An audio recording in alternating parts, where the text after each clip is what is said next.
Okay. We should be live. It'll pop up there with a 60-second delay or so, but it'll catch up with us, okay? So this is our first ever live podcast of Animal Education Podcast. So if you're watching this live in video form, we will put out the audio form on all the podcast platforms that we normally do. So all the audio podcast platforms. But like and subscribe here if you want to see the video ones when they come out. But then also we'll put in the comments or something when this is done how you get to the audio version only if you want to like and subscribe to that as well. So it looks like they are seeing us. Woohoo! Okay. I'm going to pull this up here and go to this and this. And so our topic today, so I'm just going to try some things here. We're going to go here and here. And our topic today is crazy birds. Yes. So we see, I'm Papa Bird. I'm Papa Bird. That's the craziest head crazy bird. He is, you'll find out about that bird. Yeah, this is actually the first bird we're talking about. Yeah, so you'll find out about that bird. So yes, the bird on my shirt I am wearing is the, you should do the next slide. Oh, I can do the next slide here. Secretary bird. So this guy, the scientific name, Sagittarius serpentarius. Oh, wait, let me do it. Let me do a close-up of the bird here. There we go. Yes. Okay, so that bird right there, watch his head's going off the top.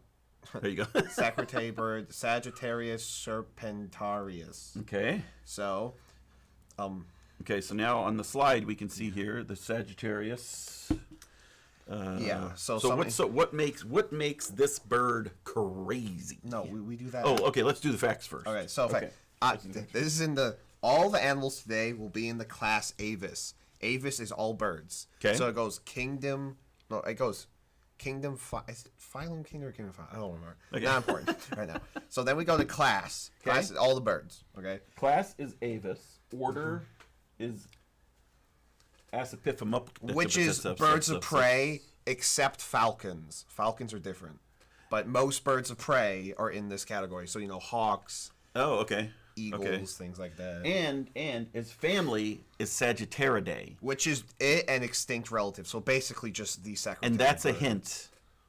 Well, that has to do with its stance. Yes. Kind of.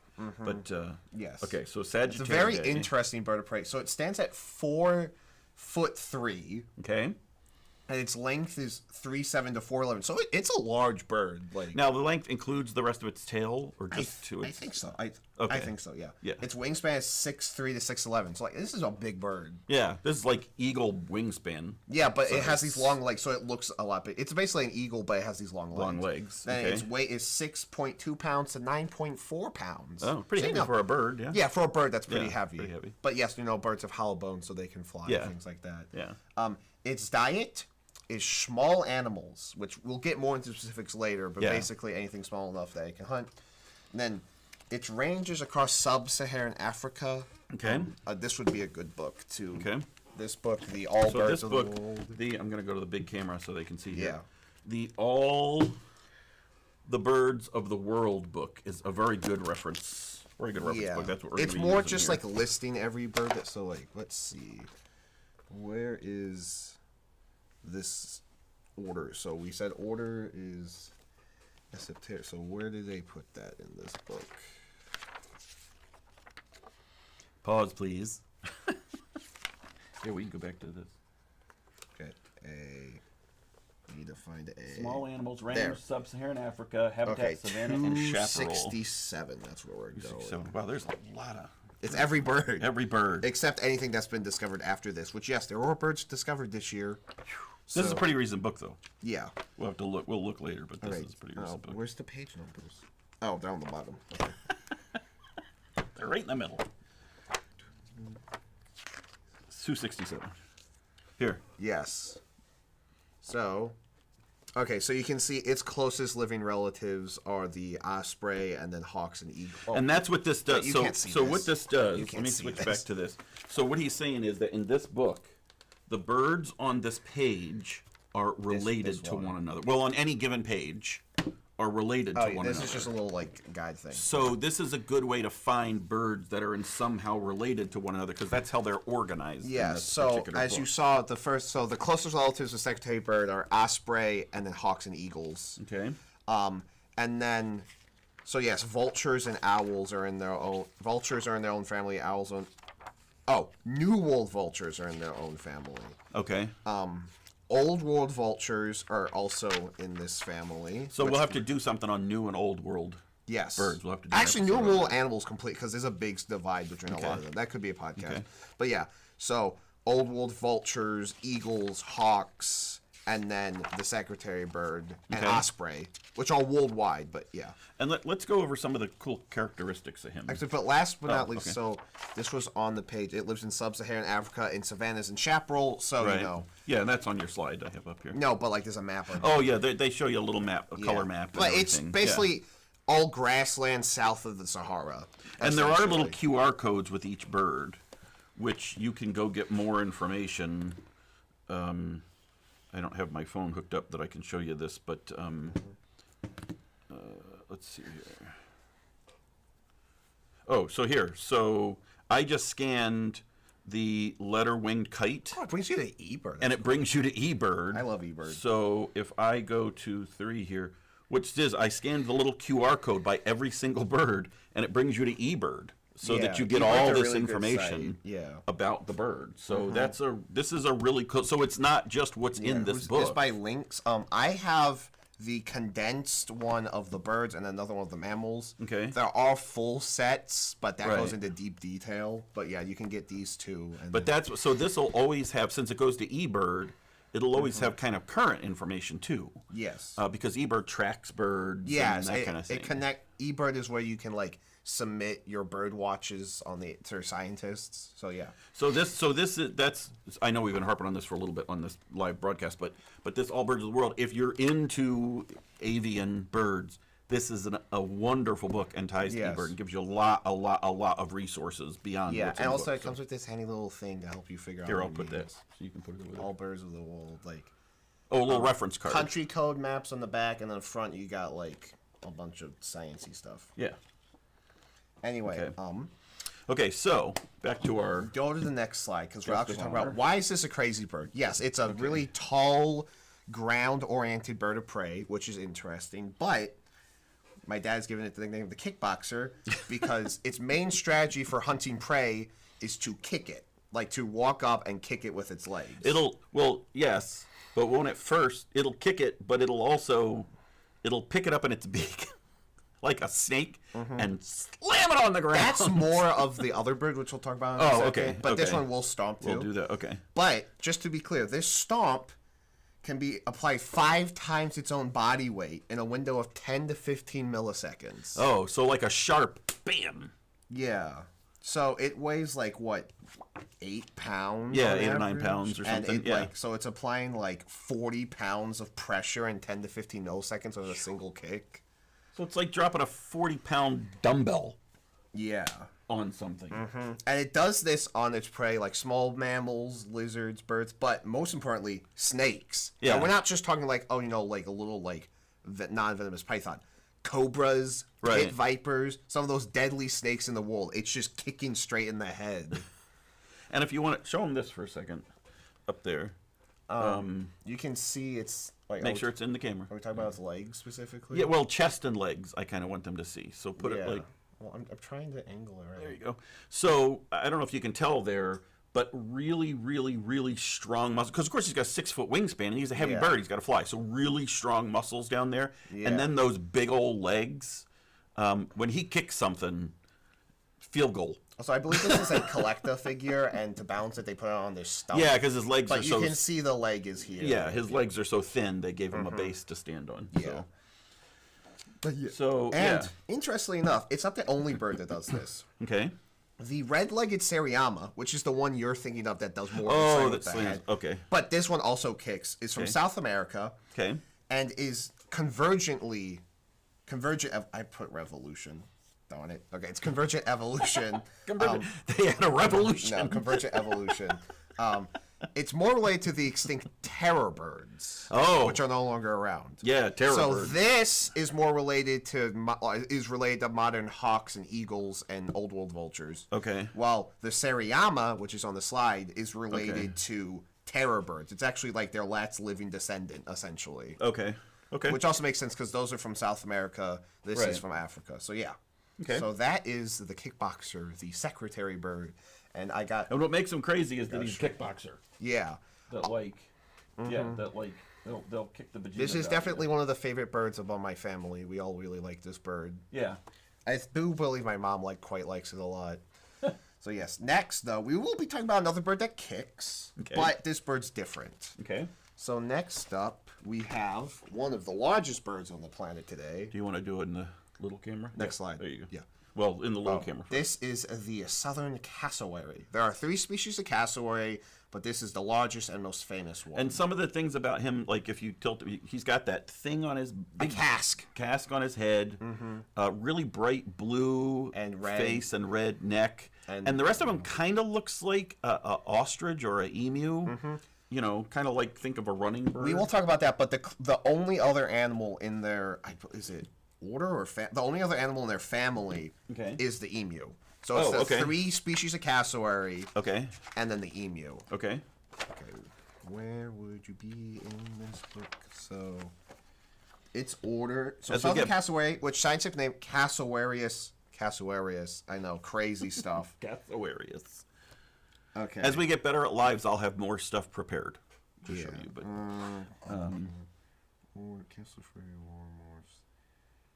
okay, this is okay. No, there it is. So family Cassowaridae. Oh, maybe it says this order's truth. Oh, okay. I might have messed something up. I might have put like a sub order is Cassowaridae forms. Oh, sometimes there's sub. It's kind orders and suborders. It can be hard to keep track, but. It's related to all the other big birds, along with kiwis, and tiamaus, which would, if I ever get like a plush or toy of them one day, they deserve their own. Yeah, here's like the big. Yeah, so like, so. Here. So these guys. So if you look in here. Southern cassowary, Cassowarius, class Avis, order might be suborder for Cassowariformes, family Cassowaridae, height 4'11" to 5'11", tall bird. Ooh, it's like tall as me. Yep. Length is 4'2" to 5'7", and then its weight is 37 to 154 pounds. So this is another one of those flightless birds. Yes. It can't even like a chicken. No. Okay. It's like ostrich. Yes. It's like ostrich. It runs. So and if you look, its legs. I don't know if you guys can tell that, but its legs, for bird legs, are really thick. Yes, which and muscular. We'll get into why that's important. Like an ostrich's or something like that. So this is one of those big ground birds. It's the biggest of the 3. If you saw there was the 3 species cassowary, this is the biggest one. Okay. It's a frugivore, almost exclusive. It will sometimes eat seeds and small animals, but for the most part, it eat fruit. Okay. Lives in both northern Australia, northeastern, in the rainforests, along with southern Indonesia and Papua New Guinea. Okay. Though it will wander to savannas and mangroves, but it lives in the forest. It'll just venture into them every once in a while. Oh, okay. Well, I guess to get fruit. Yes. Or just, I don't know, good nice walk. And something I want to point out on this, because since this goes to eBird, you can see like how many people have spotted, I don't know if it's getting that, how many people have spotted one and where they've been spotted and see the pictures. And you can register with this and become a tracker person. Yeah, and it's really easy. It's just like you do, I think you can just sign up. There are courses you can watch, but you can really just sign up and do it. And you can hear their call.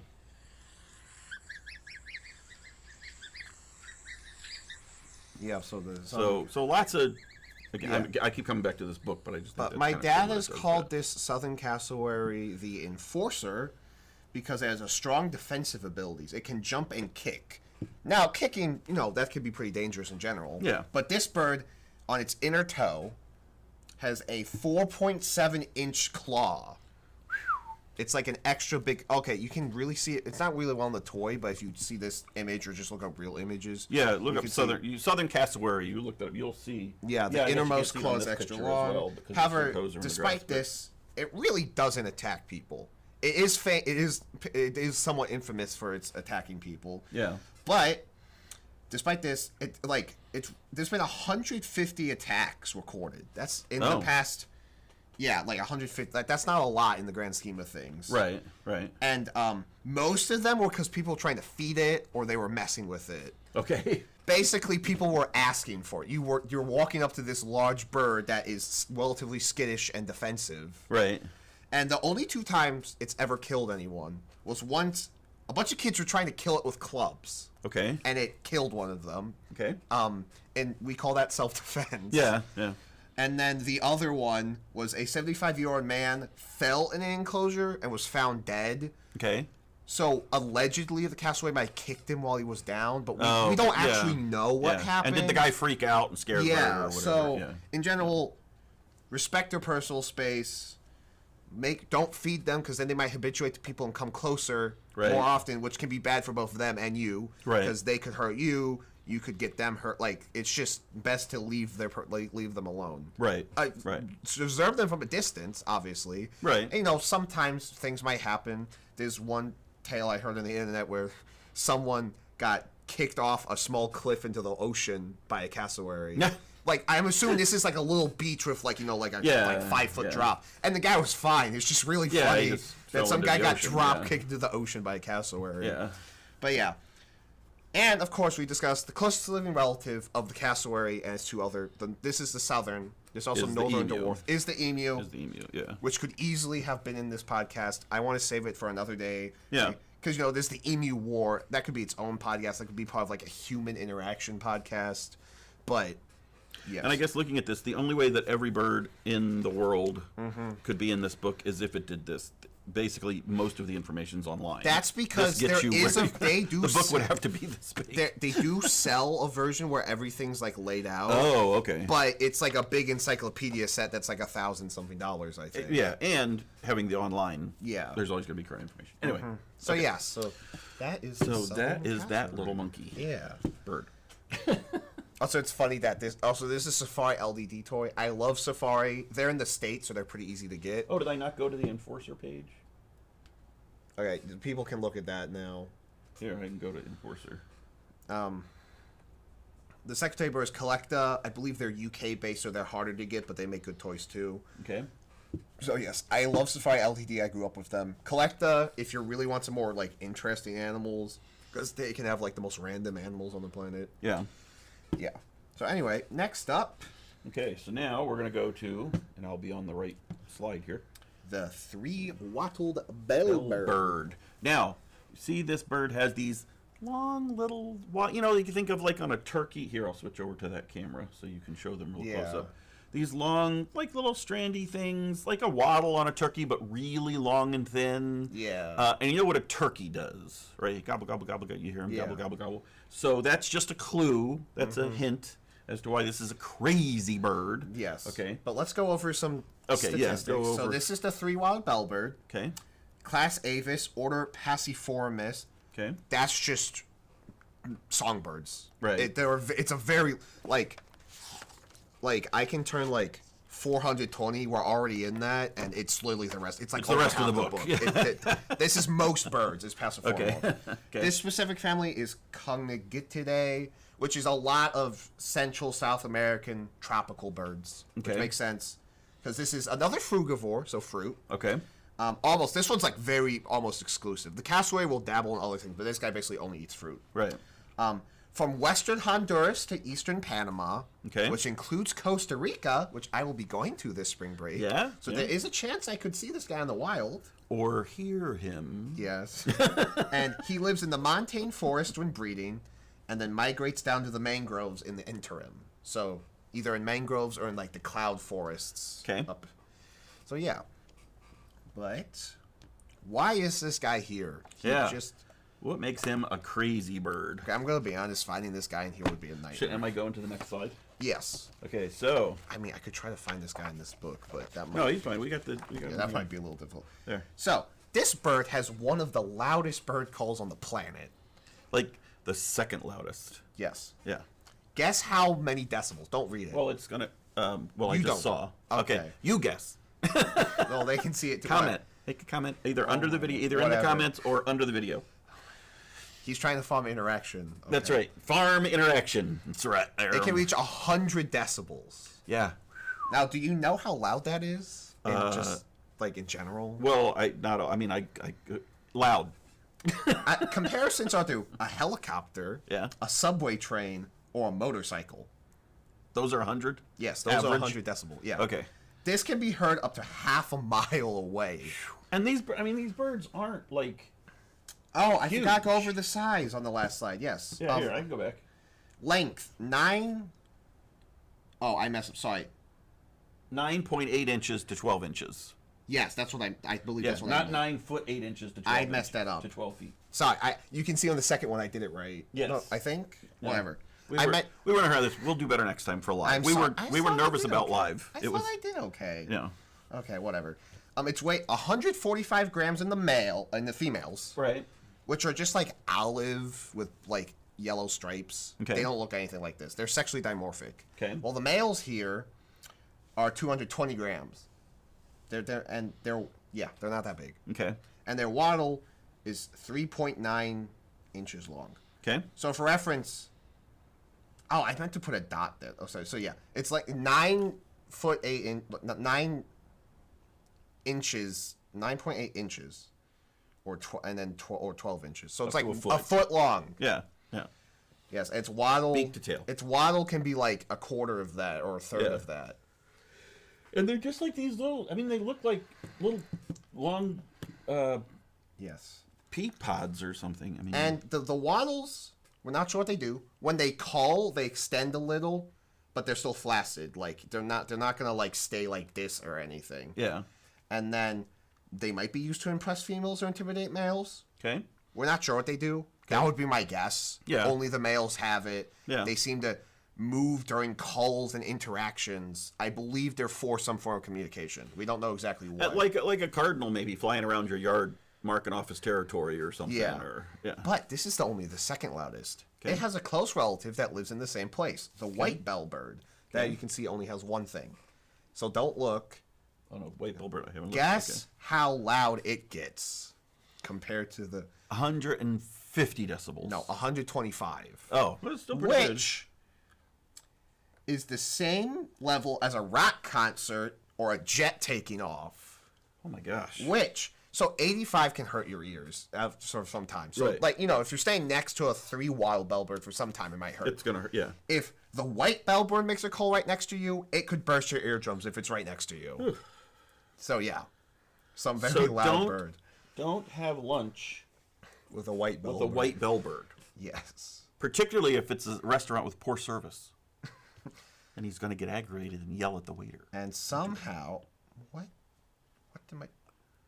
Sorry, my. Okay, that was weird. Anyway, however, next up is the one that I think my dad is most excited about, Okay. and I'm not sure. I think it's cool, but I'm not sure why it's the most exciting, personally. Okay. Next up, we have the bar-headed goose. Okay. Yes, it's just a goose. Oh yeah, bar-headed goose. So geese in general. Geese in general are kind of annoying birds. They're Yeah. just everywhere, and their only skill, they have 2 skills: honk and poop. That's So it. That's all they their do. order That their is life. Anciformis, and its family is Andantidae. Andantidae is ducks, geese, and swans. So it's a goose. Okay. Length 2.3 to 2.6 feet. So it's not Yeah. that big of a goose. Yeah. I think they are a little smaller than Canada geese. Yeah, it could be. I've seen some pretty Wingspan. honking Canadian We've seen geese. these at Miller Park Zoo. They have a couple, by Yeah. the way, in Bloomington, Illinois. Yeah. So near where I go to school. Wingspan 4.7 to 5.3. Decent wingspan. Yeah. 4.1 to 7.1 pounds. I mean, it's a goose. They're a little heavier, but it's not giant by any means. Gramnivore, so it's gonna be eating grasses and stuff. Is that what that means? Gramnivore? Like grass. Oh, why isn't it just grassivore? I don't know. I didn't make the rules.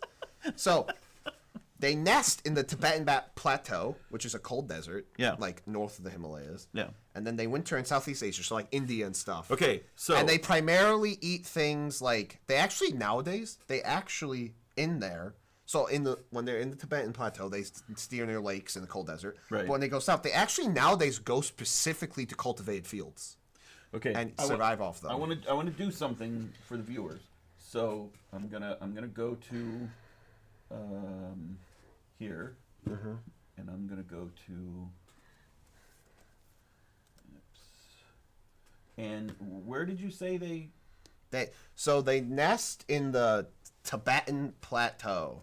So this is like, it's just north of the Himalayas, if you're curious. Okay, so Maybe that helps you find it.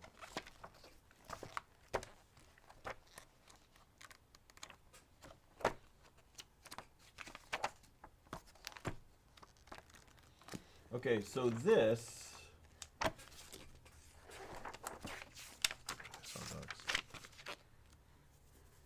Also, they're called bar-headed geese because they have bars on their head. I know, crazy concept, right? They're like, yo, what are we gonna name this? Yo, it's got bars. Bars on his head. Bar-headed goose. That's funny. Oh, I wanted to show you something, but I can't figure it out. Well, okay, so think about it. So, in essence, yeah, Tibetan Plateau.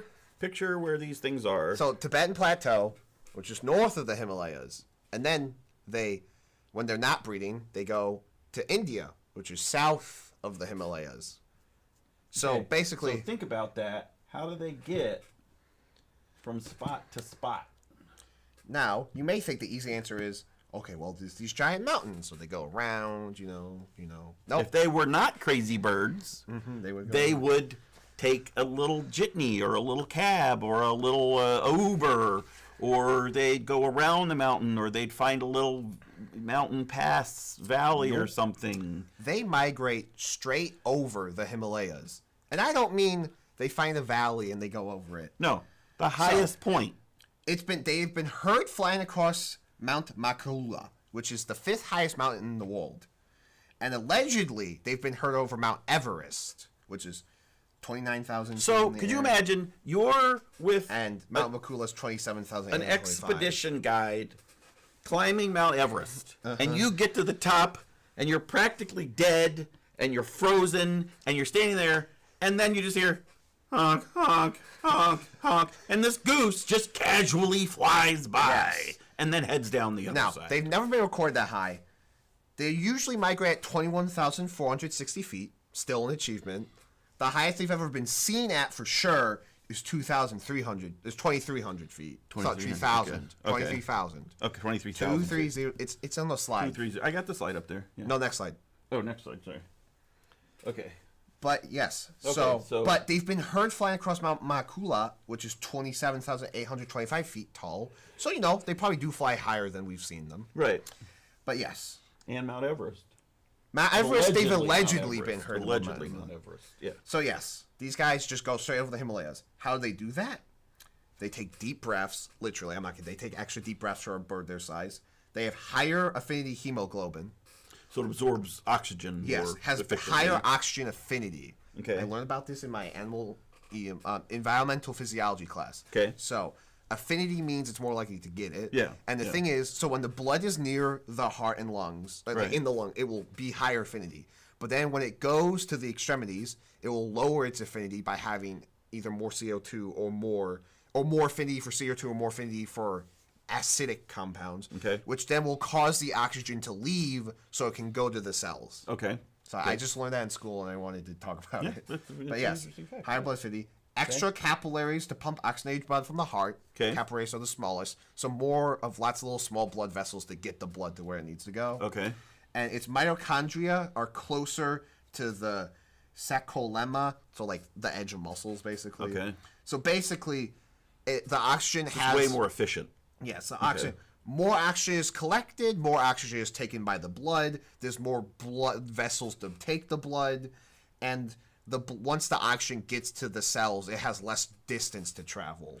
Okay. So everything about this goose it's essentially evolved in order to deal with such high elevation flights, And it where would be, there's less pressure, like oxygen. it would be things like interesting that. to see the comparison of like that to like a dolphin, Mm-hmm. who has very high oxygen absorption. But what mechanisms does it use? Because it's under a higher pressure as opposed to a lower Mm-hmm. Yes. pressure. So I just an interesting Yeah. thought. But did you know, it's not the only bird that does this. There is Okay. another. Okay. Which is pictured here. The demisoli crane also makes the same migration. Of Oh, this is a demisoli crane. Yes. On this picture that we're looking Yes. at. Okay. Okay. Okay. Every slide has had one of the other birds I've talked Oh about. yeah, there's the bar-headed goose. So like if you go like This is the demis. yeah. Okay. Okay. They go All right, gotcha. over. They also go over the Himalayas. Not all Okay. of them. Some of them they have a more wider range, so not all of them migrate over the Himalayas. But yes, they can also migrate over the Himalayas Okay. and approach similar heights. Okay. Isn't that crazy? That's crazy. Now, all these birds have been crazy. I think we can Yes, all agree. they've all been We crazy. got a kickboxer, like a more of a brawler enforcer, one of the loudest birds on the planet, and a bird that migrates over the tallest mountain range on the planet. But Nuts. in my opinion, the craziest bird is the bearded vulture, Here, you want to give them some close-ups? Gaypeteus bobatus. So this is just like secretary bird. Its orders at performance. So this is another old world bird of prey. Okay. 3'1" to 4'1" length. Okay. 7'7" to 9'3" wingspan. Okay. And 9.9 to 17.2 pounds. Okay. Larger bird. So yeah. Its diet, osteophage. Okay. Osteophage. Do you know what that means? Osteo I'll let you think would about be it. bones and Yes. bones. Osteo bones. I'll explain that in a second. Okay. Its range is Africa, Southern Europe, Middle East, and Central Asia. But Okay. specifically in the mountains. It lives up in the mountains across Okay. Europe, Africa, Middle East, Central Asia. So its range is a lot more restricted than it sounds because it's only in the mountains. Ah, okay. So it's But- in those areas, but only up in the What mountains. do you mean it's an osteophage? This bird's diet is not 85 to 90% bones. And I don't just mean bone marrow. I mean bones. Okay, so you know how most things will eat all the squishy parts, Yes. and then other things might come along and snap open the bones and eat the bone marrow. Hyena, Wolverine. that kind of thing. So now you've eliminated, and then what you find on an African safari right before you are consumed by a lion. Oh my God. Are the remains of the lion's previous meal, which he then shared with all these other animals who came along, the vultures and the hyena, and they ate the Yeah. And then what's left are bones. Yeah, no, Not with no, this guy. Not with this guy. If the bones are small enough, it will swallow them whole. Yeah, Straight just up. boop.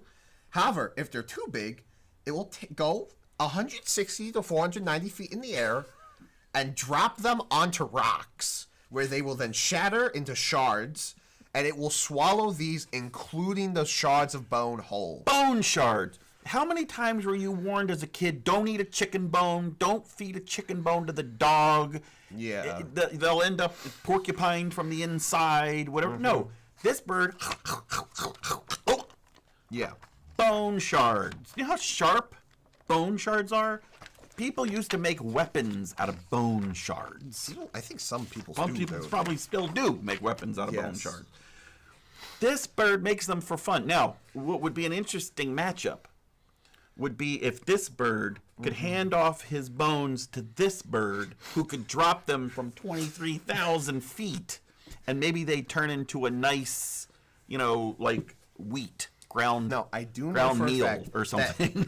This was on the Wikipedia page. Okay. Maybe I should have written this down, but I'll look at. So the bearded vulture, it has like special. It has a lot of a certain acid in its stomach. I know. Would have to. Well, my question when he first told me about this bird, I thought, well, is this thing like a flying alligator or crocodile So or something? fun fact: it has an old name. Okay. The osteophage. Okay. Which means bone breaker. Oh, So okay, it's yeah, literally yes, look at one that. of its nicknames is literally The bone bone breaker. crusher. Look at that. So here, I'm gonna go here because I hadn't shown him this slide yet. Also, to be clear, 85 to 9%. They will actively avoid meat for the bones. By the way, I'm just saying. So you know how isn't it crocodiles and alligators have acid in their stomach that'll dissolve like small It has a cars powerful or digestive something? system. Yeah. And one of the reasons they eat it is that they like the fatter bones because they Okay. have higher olesic acid. Okay. Which is like a fatty acid that they need. So there is like reason, like they're getting getting something They from the even go for bones. those bigger, chunkier bones that the bigger shards and things like that because it has more nutrients. See, and I was thinking like calcium or something. Oh, that's obviously I that's guess another would part get of out it. of the Yeah. bones, I guess. Can they But absorb the calcium? some animals like giraffes will lick bones for calcium. Oh, Yeah. okay. So, but did you know there is one other thing it will drop? So if it's like not eating a bone, Okay. so that 15 to 10% of the time, Okay. it has another favorite food that like on the list. Tortoises. It will do the same thing to tortoises. It will pick up the tortoise, fly up, and drop them to crack open the shell. So the poor tortoise, he's like, as he's coming down, he's screaming Yeah. to his buddies. Oh, here, I'll do the close up for you. Yeah. There you go. It's like, dude, I can fly. That's just sad. Yeah. And so this is a learned behavior. This is not instinctual. They have to learn it from the other vultures that are around them. So if they're raised in captivity, they don't do this. I would believe so. If Okay. they don't, or if they're not taught it somehow. somehow, okay. They might have an instinct to like drop it. Okay. I would assume they have some instinct to drop things, but they won't know how to do it multiple times, fly up. Okay. But interesting. A lot of other birds also drop things. So I learned about this in animal behavior, which is why I brought this book. Okay. Northwestern crows will drop whelks from heights, and like different whelks they'll drop from different heights in order to crack them open. Okay. Which, you know, crows are one of the smartest birds, so that makes sense. Right. But there's some other things. Seagulls will drop clams, for example. Seagulls will drop clams. So I'm trying to remember what chapter that the food. Where's the food chapter? Wait, I can check the table of contents. Okay, chapter 6. Got it.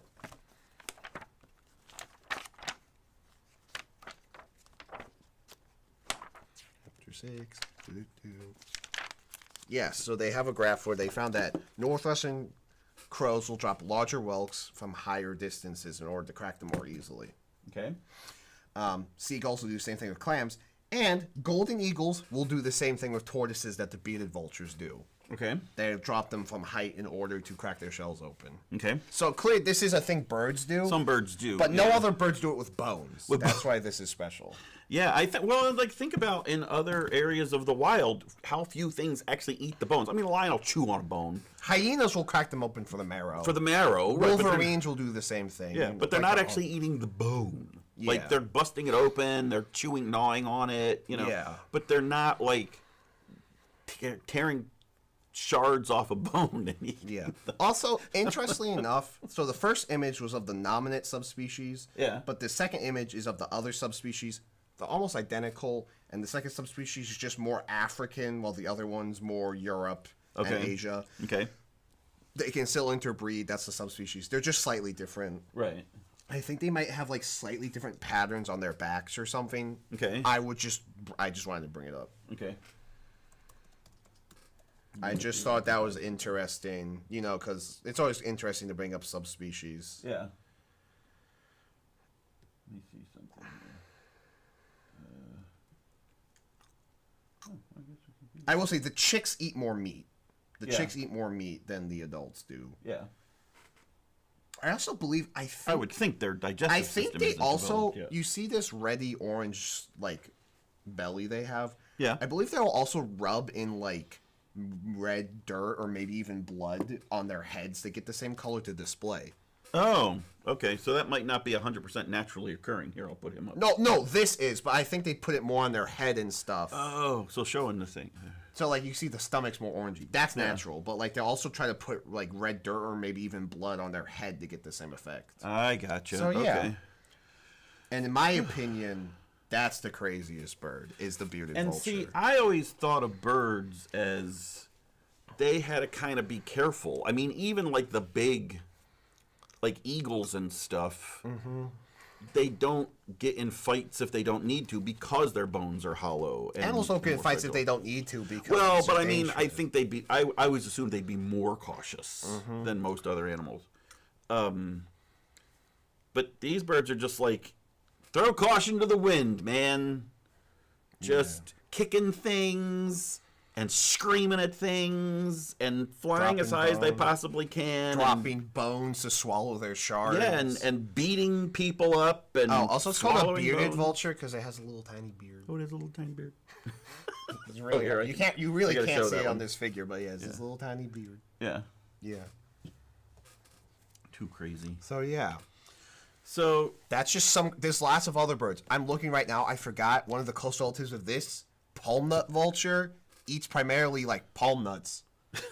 That's why I got its name.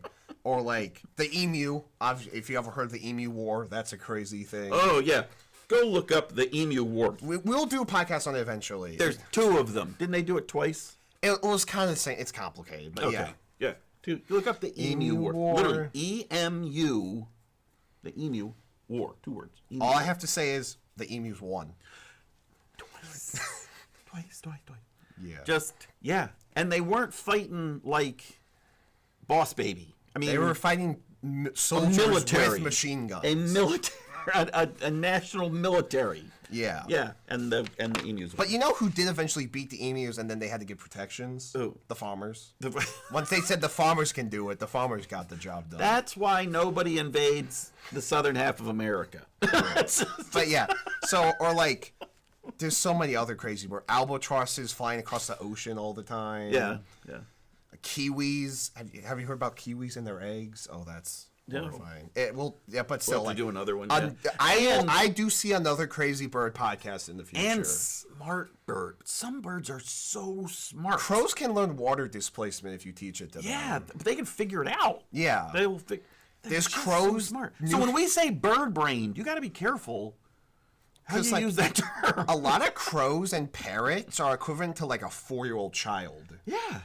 Or more, I think. I think crows might get up Think to about like that. 7. And their brains like that big. Yeah. So, yes, we'll probably do another crazy bird podcast, but I thought these are definitely some of the I still think this is the craziest bird. The bearded vulture. The vulture. I think we need to do a brilliant bird podcast.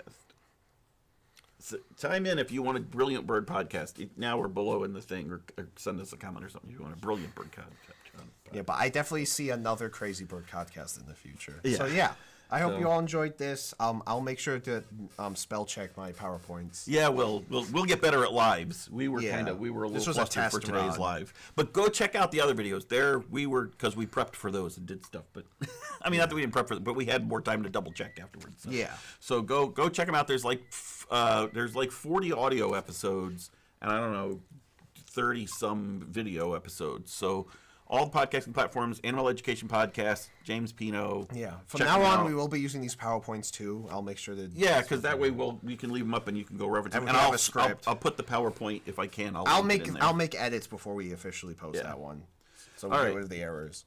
All right. Well, hopefully everybody had a good holiday, or y'all in the middle of your holidays. We're Yeah. doing this right after Christmas, before New Year's. Yeah. So we're kind of for the new year. We wanted to test out live Yeah. podcasting, streaming. So hopefully this went. There might be a couple more that weren't live that get posted. Oh, yeah, because there's yeah. a couple in the backlog. Couple in the but backlog, yeah. Yeah. From now on, we're gonna try to do them live so he can do his other jobs. All right. All right. Pino's out. Bye. Bye.